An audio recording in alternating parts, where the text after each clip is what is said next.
c'est un sous-marin et une frégate, l'une des choses les plus discrètes et technologiques au monde, juste avant qu'il rencontre cet hélicoptère. Bonjour, bonsoir, mes salutations, bienvenue. Sur cette chaîne, on continue les hélicoptères et les problèmes de coopération européenne avec le NH90, le personnage principal de cette vidéo. Le programme NH90 naît d'une coopération européenne, donc littéralement lui là, il est né d'une coopération avec la France, l'Allemagne, l'Italie et les Pays-Bas lancés dans les années 90. Le besoin de ce programme est vachement simple, développer une plateforme d'hélicoptères commun pour les différentes forces démocratiques de l'OTAN, capables de faire des missions sur terre comme sur mer. Non, je ne ferai pas la blague en disant que cet hélicoptère derrière moi, il est partout dans les villes, dans les campagnes. Ah bah putain, du coup, bah si, j'ai fait la blague. Oh, je suis vachement con. Un consortium est créé, NH Industries, en 1992. Il regroupe les différents constructeurs bien connus, notamment Eurocopter, qui deviendra après Airbus Hélicoptère. Il y a aussi Leonardo, il y a aussi Fokker. Bref, la crème de la crème des constructeurs européens d'hélicoptères. Si vous avez déjà regardé des vidéos de la chaîne, vous le savez très bien que les programmes européens en général, surtout d'hélicoptères, on va dire qu'il y a quelques problèmes.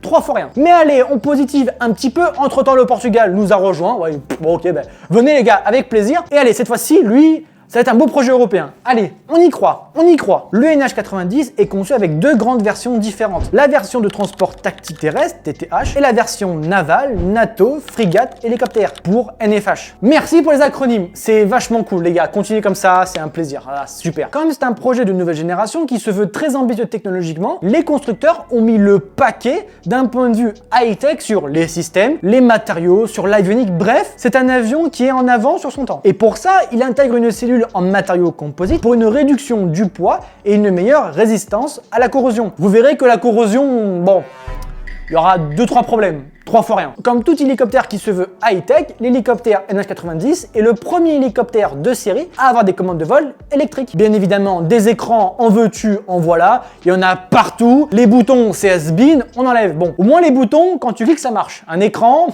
ça peut bugger. Mais bon, allez, pour le moment, au moins, on peut pas dire que ce n'est pas un avion qui est très ambitieux technologiquement. Un avion, non. Enfin, un hélicoptère. Oh. Ouais, c'est pareil, c'est un truc qui vole, hein, c'est bon. La production en série du NH90 a débuté au milieu des années 2000 avec 4 lignes d'assemblage réparties un peu partout en Europe. Mais alors, ces versions TTH et NFH, qu'est-ce qu'elles ont de si spécial? La version NH90 TTH, c'est pour Tactical Transport Hélicoptère. Et oui, on parle pas de l'accent anglais, d'accord? Oui, on dirait une CAF qui parle. S'il vous plaît, l'accent est bien, merci. C'est la version de transport terrestre pouvant transporter jusqu'à 20 soldats ou 2,5 tonnes de fret. La version TTH, elle peut littéralement transporter une Renault Clio 5. Alors honnêtement, je sais pas s'il y aura la place. Parce que oui, à l'arrière, il y a une petite porte qui permet de rentrer des petits véhicules, ok? Mais une Renault Clio, non, ça rentre pas.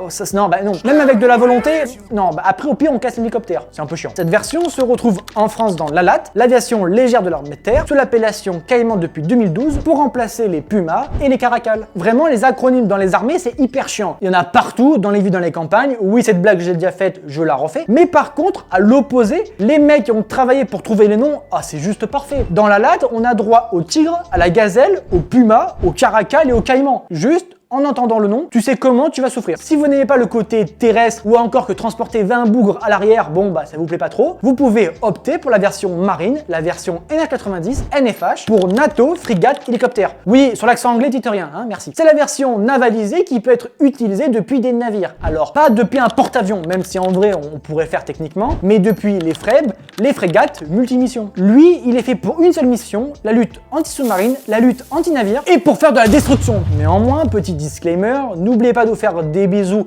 dans le consentement au lieu de vous foutre sur la gueule. Et dans cette optique d'amour et de paix, le NH90 NFH n'est pas juste une arme de destruction massive. Il peut faire aussi de la recherche et du sauvetage en mer. Si un jour vous êtes perdu, vous l'appelez, ouais, j'ai son numéro, je vous le donne, et puis d'un coup il arrive et hop là, c'est bon, vous êtes sauvé, tranquille. Le NFH a des caractéristiques spécifiques qui lui permettent de résister aux conditions très spécifiques des mers, avec un train d'atterrissage renforcé, comme ce qu'on peut voir notamment avec le Rafale Marine. Un rotor pliable et un empennage repliable pour les hangars des frégates, pour pouvoir le ranger plus facilement comme un meuble Ikea, dans le cas où le NFH rencontre quelques soucis et que par hasard l'hélicoptère a décidé de lui tout seul, hein, vraiment, sans l'accord des pilotes, d'aller faire trempette. Comment on fait? Ben, il peut pas admirer. Eh ben si, il peut notamment admirer grâce à des flotteurs. Si vous voulez, c'est un peu comme des gros brassards, des grosses frites, quoi. Toutefois, n'oubliez pas que cette version est là pour traquer. Littéralement, il y a un imposteur là-bas au fond de la classe, le mec il se prend pour un poisson alors que c'est un putain de sous-marin, il faut pouvoir lui mettre un petit claquot au niveau de la nuque. Il est donc équipé d'un radar de surveillance maritime, sonar trempé, bouée acoustique, détecteur d'anomalies magnétiques. Bref, il est impossible de se cacher. Ça sert à rien. Ça sert à rien. S'il est là, fuyez déjà ou abandonnez.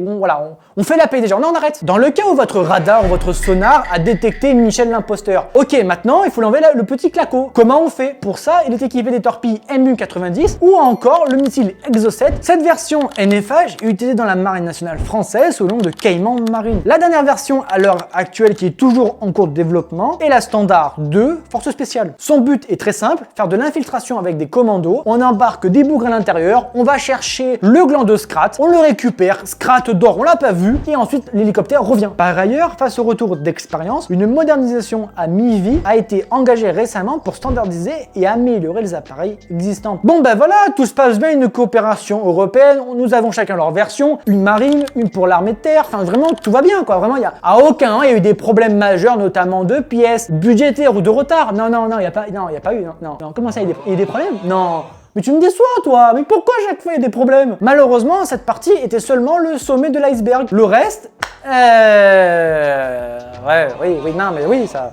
non, mais tu m'as déçu, je te boude. Non, mais je le boude. Malgré son statut d'hélicoptère hyper technologique, le NH90 a accumulé de nombreux problèmes techniques et difficultés opérationnelles, en particulier sur la fiabilité, la maintenance et la disponibilité de l'appareil. Bref, on dirait littéralement F-35. Hein? Quoi? Non, mais j'ai rien dit. Oh, ça va, c'est une blague, ça va. Je rigole 2 minutes. L'un des plus grands défauts du hélicoptère et du programme est son taux de disponibilité insuffisant. En France, le taux de disponibilité des NH90 est de 40%, un chiffre jugé beaucoup trop faible par la Cour des comptes. Le Sénat a rajouté une couche en disant que seulement un tiers des NH90 version marine étaient disponibles, soit à peu près 33%. Donc maintenant, sur ton dos, tu as la Cour des comptes et le Sénat. Bon courage! Pour éviter de me prendre un procès de la part de NH Industries, déjà c'est que votre hélicoptère, je le trouve magnifique. Si un jour vous cherchez un mec à faire voler dans l'hélicoptère, vous pouvez m'appeler. Hein. On s'appelle, on s'arrange. Je vole, voilà, on peut s'arranger. Cette faible disponibilité est due à cause des grandes maintenances qui sont complexes et qui sont 2 fois plus longues que prévu. Par contre, à l'inverse, quand le NH90 n'est pas sur base et est déployé notamment dans les frégates, là, il a un très bon taux de disponibilité. Et ce diagnostic n'est pas seulement partagé par la France, la Norvège a même dit explicitement qu'elle pouvait faire seulement 100 heures par an par l'hélicoptère, alors qu'initialement, c'était prévu à 200, voire 300 heures. Ouais, effectivement, là, c'est un peu gênant. Tu passes de 300 à 100. Une autre difficulté récurrente est le faible taux de disponibilité des pièces de rechange. Et en plus, ce n'est pas un mec chauve comme moi qui le dit, qui raconte n'importe quoi. C'est littéralement le ministère des Armées qui a dit en 2022 que le NH90 avait souffert de pénurie de pièces, entraînant une disponibilité opérationnelle largement insuffisante. Et le problème, et ce mot problème, on va pouvoir l'utiliser un nombre de fois incalculable dans l'épisode, et je pense que si je fais un compteur, le compteur il explose. Mais comme vu que c'est un projet de groupe, un projet qui est mutualisé, quand quelqu'un a un problème, tout le monde a un problème. Par exemple, Fokker, le partenaire néerlandais, qui a connu des tensions logistiques entre guillemets qui ont affecté la disponibilité des NH90, en particulier dans la marine française. Nos voisins belges ne se sont même pas embêtés, ou littéralement, ils ont réduit les heures de l'hélicoptère. Au moins comme ça, c'est sûr que s'ils volent pas, ils risquent pas d'avoir de problème.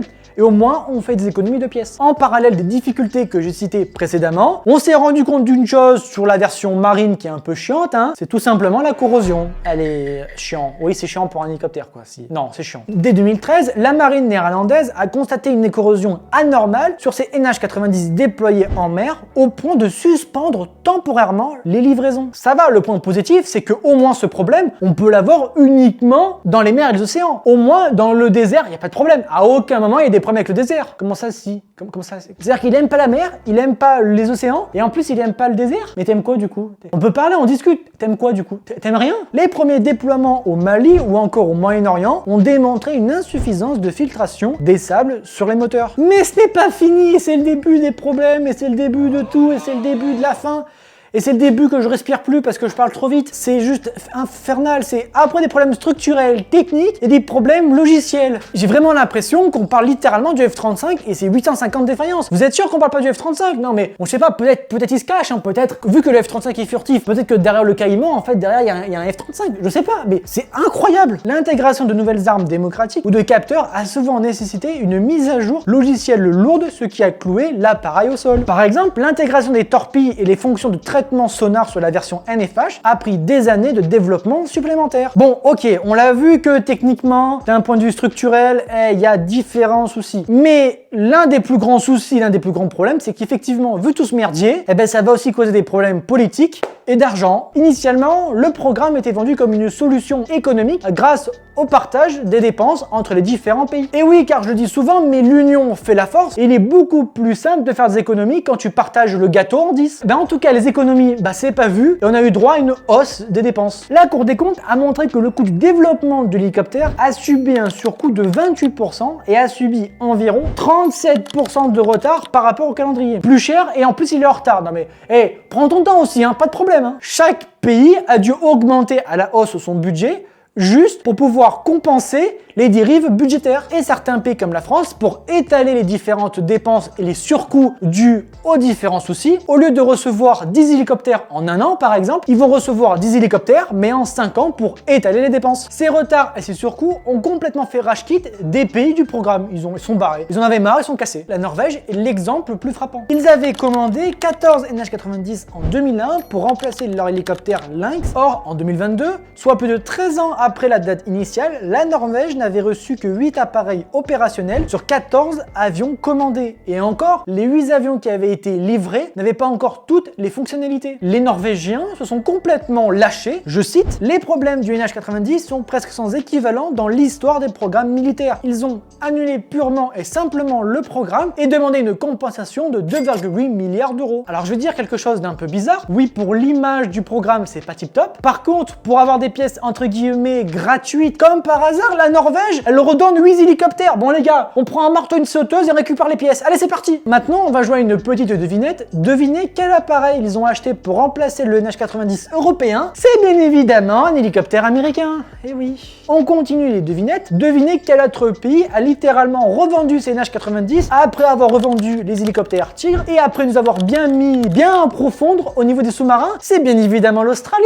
Eh oui. Dès 2021, ils avaient annoncé le retrait anticipé de tous leurs hélicoptères, initialement prévus pour être conservés jusqu'en 2037. Et comme la Norvège a annulé en 2022 le contrat du NH90, cela a fait entre guillemets un peu un appel d'air et l'Australie a suivi. Ce qui n'a pas plaidé en faveur du NH90 en Australie, c'est qu'en 2023, il y a eu un accident mortel. Ce qui a encore plus accéléré la décision de revendre l'appareil. Le point positif dans tout ça, c'est qu'on va avoir droit à encore plus de pièces. En 2025, la Belgique a annoncé aussi le retrait anticipé du C4 NH90 du service actif. La question sous-jacente qui arrive avec les nombreuses difficultés, est-ce que les déboires du programme sont dus uniquement à cause de NH Industries? La réponse simple et efficace, non. La responsabilité des clients est aussi pour beaucoup dans la complexité du programme en demandant chacun des variantes spécifiques. C'est un peu la même chose avec l'hélicoptère Tigre qu'on a vu la semaine dernière, où c'était de base un projet commun franco-allemand et au final on se retrouve avec une version qui a un canon de 30 mm, donc la France, et les Allemands ils ont pas de canon 30 mm. Donc déjà oui, ça partait bien. Avec le programme NH, c'est exactement la même chose. De mon point de vue de chimpanzé et de mec qui a loupé une prépa, mais quand tu fais un programme en commun, c'est pour avoir une certaine standardisation des pièces. Si à la fin dans un programme en commun tu te retrouves à avoir chacun son radar, chacun sa manière de fonctionner, chacun son cul, enfin bon, effectivement après c'est plus un programme en commun, c'est oui, c'est un programme en commun de base. Mais après, il n'y a plus rien de commun. Face à ces déboires, face à tous ces problèmes, les gouvernements et les industriels ont réagi ensemble. La France et l'Allemagne ont conclu en 2022 un nouveau contrat de soutien global avec NHI, incluant des pénalités en cas de non-atteinte des objectifs. La version force spéciale rajoute un pied à l'étrier et montre la confiance de la France dans le programme NH90. Pour résumer en une seule phrase, la vidéo sur le NH90 est très simple. Si vous faites un programme européen, ne faites pas chacun votre version, vous faites un appareil en commun.